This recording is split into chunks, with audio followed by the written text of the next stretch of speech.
Hi hello ನಮಸ್ಕಾರ. ಯಾರೆಲ್ಲ ಈ ವಿಡಿಯೋನ ನೋಡ್ತಾ ಇದ್ದೀರೋ ಅವರೆಲ್ಲರಿಗೂ ನಮಸ್ಕಾರ. ನಾನು ಇವತ್ತಿನ ಈ ವಿಡಿಯೋದಲ್ಲಿ ನಮ್ಮ ಕನ್ನಡ ನಾಡು ನುಡಿ ಕಂಡಂಥ ಒಬ್ಬ ಶ್ರೇಷ್ಠ ವಚನಕಾರ ಬಸವಣ್ಣ ಅವ್ರು ಬರೆದಿರೋಂಥ ಒಂದಷ್ಟು ವಚನಗಳ ವಿಶ್ಲೇಷಣೆ ಮತ್ತು ವಿವರಣೆಯನ್ನು ಕೊಡ್ತೀನಿ. ನಾನು ಕಳೆದ ಒಂದು ವಿಡಿಯೋದಲ್ಲೂ ಕೂಡ ಇದೇ ಥರದ ವಚನಗಳ ಬಗ್ಗೆ ಹೇಳಿದ್ದೀನಿ. ಮತ್ತು ಈ ವಿಡಿಯೋದಲ್ಲೂ ಕೂಡ ಮತ್ತಷ್ಟು ವಿಚಾರಗಳನ್ನು ತಿಳಿಸೋಂಥ ಪ್ರಯತ್ನವನ್ನು ನಾನು ಮಾಡ್ತಾಯಿದ್ದೀನಿ. ದಯವಿಟ್ಟು ವಿಡಿಯೋ ನೋಡ್ತಾ ಇರೋಂಥವ್ರೆಲ್ಲರೂ ಎಲ್ಲೂ ಸ್ಕಿಪ್ ಮಾಡದೆ ಕೊನೆಯವರೆಗೂ ನೋಡಿ.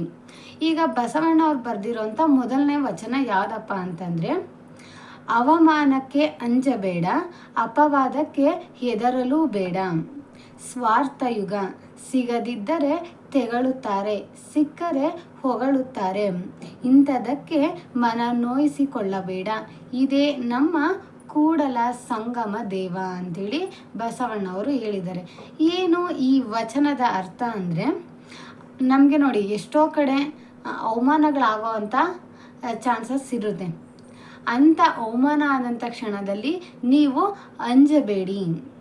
ಮತ್ತು ಇನ್ನು ಕೆಲವೊಂದು ಕಡೆ ನಾವೇನೋ ತಪ್ಪೇ ಮಾಡಿರೋದಿಲ್ಲ, ಆದರೂ ಕೂಡ ಜನ ನಮ್ಮನ್ನು ಅಪರಾಧಿಗಳ ಸ್ಥಾನದಲ್ಲಿ ಇಡ್ತಾರೆ, ನಮಗೆ ಅಪವಾದವನ್ನು ಮಾಡ್ತಾರೆ. ಅದಕ್ಕೆ ನೀವು ಹೆದರ್ಕೋಬೇಡಿ.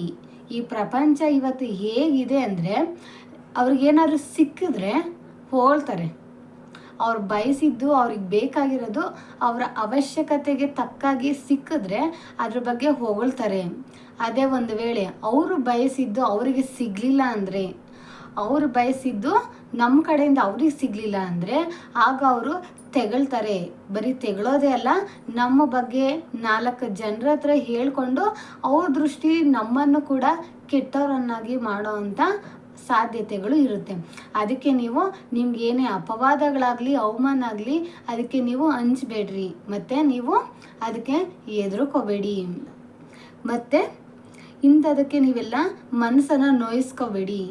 ಇದೇ ನಮ್ಮ ಪ್ರಪಂಚ ಇಂದಿನ ಕಾಲದಲ್ಲಿ ನಡೀತಿರೋ ಅಂಥದ್ದೇ ಇದು ಸ್ವಾರ್ಥ ಯುಗ. ಅದಕ್ಕೆ ನೀವು ಯಾವುದ್ರ ಬಗ್ಗೆನೂ ತಲೆಯನ್ನು ಕೆಡಿಸ್ಕೋಬೇಡಿ ಅಂತೇಳಿ ಇಲ್ಲಿ ಬಸವಣ್ಣವರು ಹೇಳ್ತಾ ಇದ್ದಾರೆ. ಮತ್ತು ಇನ್ನೊಂದು ವಚನ ನೋಡೋದಾದರೆ, ಕಾಯಲು ಮೇಲೊಬ್ಬ ಇರುವಾಗ ಕಾಯಕವಿಲ್ಲದ ಕೊಂಕು ಮಾತಿಗೆ ಏಕೆ ಕೊರಗುತ್ತೀರಾ? ಯಾರನ್ನು ನಂಬಿ ಬಂದಿಲ್ಲ ಎನ್ನುವುದು ಸತ್ಯವಾದರೆ ಯಾರಾದರೂ ನಮ್ಮೊಂದಿಗೆ ಇರುತ್ತಾರೆ ಎನ್ನುವ ನಿರೀಕ್ಷೆಯೇ ಹುಸಿ. ಇದು ತುಂಬ ಚೆನ್ನಾಗಿದೆ. ಈ ವಚನದ ಅರ್ಥ ಏನಪ್ಪ ಅಂತಂದರೆ, ನಮ್ಮನ್ನು ಕಾಯೋದಕ್ಕೆ ಅಂತ ನಾವಿಲ್ಲಿ ಏನು ಮಾಡ್ತಿದ್ದೀವಿ, ಸರಿ ಯಾವುದು ತಪ್ಪು ಯಾವುದು ಅನ್ನೋದು ಎಲ್ಲವನ್ನು ನೋಡೋಕ್ಕೆ ಅಂತ ಮೇಲೊಬ್ಬ ಇರಬೇಕಾದ್ರೆ ಕೆಲಸ ಇಲ್ಲದೆ ಇರೋವಂಥ ಜನ ಹೇಳೋವಂಥ ಕೊಂಕು ಮಾತುಗಳಿಗೆ ನಾವು ಯಾಕೆ ತಲೆ ಕೆಡಿಸ್ಕೋಬೇಕು?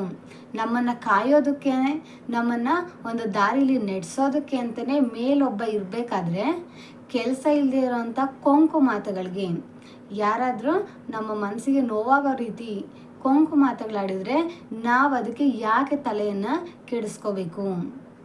ಅದಕ್ಕಿಂತ ನಾವು ಆರಾಮಾಗಿ ಇರೋದು ಉತ್ತಮ. ಮತ್ತು ನಾವು ಈ ಭೂಮಿಗೆ ಬರಬೇಕಾದ್ರೆ ಯಾರನ್ನು ನಂಬಿ ಬಂದಿಲ್ಲ.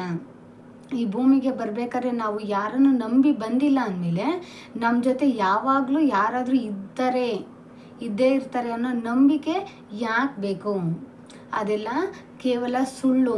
ಇಲ್ಲಿ ನಮಗೆ ಮಾತ್ರ ನಾವು ಜೀವನದಲ್ಲಿ ಏನೇ ಬರಲಿ ಅದೆಲ್ಲವನ್ನು ನಾವೇ ಫೇಸ್ ಮಾಡಬೇಕು. ಕಷ್ಟ ಬಂದರೂ ಕೂಡ ನಾವೇ ಎದುರಿಸ್ಬೇಕು. ಕೆಲವೊಂದು ಸಲ ಸುಖ ಬಂದಾಗ ನಮ್ಮ ಜೊತೆ 4 ಜನ ಬಂದು ಬೆರಿಬೋದು, ಆದರೆ ಕಷ್ಟ ಅಂತ ಬಂದಾಗ ಮಾತ್ರ ಸಂಬಂಧಿಕರು ಕೂಡ ದೂರ ಹೋಗ್ತಾರೆ. ಅದಕ್ಕೆ ಇಲ್ಲಿ ನಾವು ಯಾರನ್ನೂ ನಂಬಿ ಬಂದಿಲ್ಲ, ಅದಕ್ಕೆ ಇರೋವರೆಗೂ ನಾವು ನಮಗಾಗಿ ನಾವು ಬದುಕಬೇಕು ಅನ್ನೋದು ಈ ಸಾಲುಗಳ ಅರ್ಥ. ಮತ್ತು ಬಸವಣ್ಣವ್ರು ಹೇಳಿರೋಂಥ ಇನ್ನೊಂದು ವಚನನ ನೋಡೋದಾದರೆ, ಇಲ್ಲಿ ಇನ್ನೊಂದು ಕಡೆ ಹೇಳ್ತಾರೆ, ಕರ್ಮ ಇಲ್ಲಿ ಯಾರನ್ನು ಕೂಡ ಕೀಳಾಗಿ ನೋಡೋದಿಲ್ಲ. ಕರ್ಮವು ಯಾರನ್ನು ಕೀಳು ಅಥವಾ ಶ್ರೇಷ್ಠರನ್ನಾಗಿ ಮಾಡುವುದಿಲ್ಲ, ಏಕೆಂದರೆ ಎಲ್ಲ ಕರ್ಮಗಳು ದೇವರಿಗೆ ಸಮಾನವಾಗಿದೆ. ಇಲ್ಲಿ ನಾವು ಮಾಡೋ ಕೆಲಸ ಇರ್ಬೋದು, ಕಾಯಕ ಇರ್ಬೋದು, ಕರ್ಮ, ಇದು ಯಾರನ್ನು ಕೂಡ ಮೇಲು ಅಥವಾ ಕೀಳು ಅಂತೇಳಿ ನೋಡೋದಿಲ್ಲ. ಅದು ಎಲ್ಲರನ್ನು ಸಮಾನವಾಗಿ ನೋಡುತ್ತೆ. ಯಾಕೆ ಅಂದರೆ ಈ ನಾವು ಮಾಡೋವಂಥ ಎಲ್ಲ ಕೆಲಸಗಳು, ಎಲ್ಲ ಕರ್ಮಗಳು ಆ ದೇವರಿಗೆ ಸಮಾನವಾಗಿದೆ ಅಂತೇಳಿ ಹೇಳ್ತಾರೆ. ಹೀಗೆ ಬಸವಣ್ಣವ್ರು ಬರೆದಿರೋಂಥ ಇನ್ನೊಂದು ವಚನ ಅಂದರೆ, ನಮ್ಮ ಆಚಾರ ವಿಚಾರಗಳಿಂದ ಮಾತ್ರ ನಾವು ಅಧಮರು ಅಥವಾ ಸಮರ್ಥರು ಅಂತ ಅನ್ನಿಸ್ಕೋತೀವಿ ಹೊರತು ಜಾತಿಯಿಂದ ಅಲ್ಲ. ನಾವು ಹೇಗೆ ನಡ್ಕೋತೀವಿ, ನಮ್ಮ ಆಚಾರ ಏನಿದೆ, ನಮ್ಮ ವಿಚಾರ ಏನಿದೆ, ನಮ್ಮ ಸಂಸ್ಕೃತಿ ಹೇಗಿದೆ, ನಮ್ಮ ಸಂಸ್ಕಾರ ಹೇಗಿದೆ, ನಾವು ಯಾರ ಜೊತೆ ಹೇಗೆ ನಡ್ಕೋತೀವಿ ಅನ್ನೋದ್ರ ಮೇಲೆ ನಾವು ಉತ್ತಮರು, ನಾವು ಸಮರ್ಥರು ಅಥವಾ ಅಧಮರು ಅಂತ ಅನ್ನಿಸ್ಕೋತೀವಿ ಹೊರತು ಜಾತಿಯಿಂದ ನಾವು ಸಮರ್ಥರು ಅಂತ ಅನ್ನಿಸ್ಕೊಳೋದಿಲ್ಲ. ಅದಕ್ಕೆ ದಯವಿಟ್ಟು ನೀವು ಜಾತಿ ಅನ್ನೋದನ್ನ ಬಿಡಿ. ಯಾವ ಜಾತಿನೂ ಇಲ್ಲ, ಇಲ್ಲಿ ಮನುಷ್ಯ ಜಾತಿ ಅನ್ನೋದು ಒಂದೇ ಇರೋದು. ನೀವು ಆ ಕುಲ ಈ ಕುಲ, ಈ ಜಾತಿ ಆ ಜಾತಿ ಅಂತೇಳಿ ದಯವಿಟ್ಟು ಮೇಲು ಕೀಳು ಅನ್ನೋ ನೋಡೋ ಭಾವನೆಯನ್ನು ಬಿಡಿ. ನೀವು ಮಾಡೋಂಥ ಆಚಾರ ವಿಚಾರಗಳು, ನೀವು ನಡ್ಕೊಳ್ಳೋದ್ರಿಂದ ನೀವು ಸಮರ್ಥರು ಅನ್ನಿಸ್ಕೋತೀರಿ ಹೊರತು ನಿಮ್ಮ ಜಾತಿಯಿಂದ ಅಲ್ಲ ಅನ್ನೋದನ್ನು ಇಲ್ಲಿ ಬಸವಣ್ಣವರು ಹೇಳಿದ್ದಾರೆ. ಇಷ್ಟು ಬಸವಣ್ಣನವರು ಹೇಳಿರೋಂಥ ವಚನಗಳ ವಿಶ್ಲೇಷಣೆ. ಈ ವಿಶ್ಲೇಷಣೆ ಮತ್ತು ಈ ನಾನು ಹೇಳಿರೋಂಥ ಎಲ್ಲ ಸಾಲುಗಳು ನಿಮಗೆ ಇಷ್ಟ ಆಗಿದೆ ಮತ್ತು ಇದರಿಂದ ನಿಮಗೂ ಕೂಡ ಎಲ್ಲೋ ಒಂದು ಕಡೆ ಒಂದು ಸ್ಫೂರ್ತಿ ಸಿಕ್ಕಿರ್ಬೋದು. ಇದು ನಿಮಗೆ ಸತ್ಯ ಅಂತ ಅನಿಸಿರುತ್ತೆ ಅಂತ ನಾನು ಅನ್ಕೋತೀನಿ. ಎಲ್ರಿಗೂ ಧನ್ಯವಾದಗಳು. ವಿಡಿಯೋ ನೋಡ್ತಾ ಇರೋವಂಥವ್ರು ಯಾರು ಸಬ್ಸ್ಕ್ರೈಬ್ ಮಾಡಿಲ್ವೋ ಸಬ್ಸ್ಕ್ರೈಬ್ ಮಾಡಿ, ಲೈಕ್ ಮಾಡಿ ಮತ್ತು ಶೇರ್ ಮಾಡಿ. ಎಲ್ರಿಗೂ ಧನ್ಯವಾದಗಳು. ಜೈ ಹಿಂದ್, ಜೈ ಕರ್ನಾಟಕ ಮಾತೆ.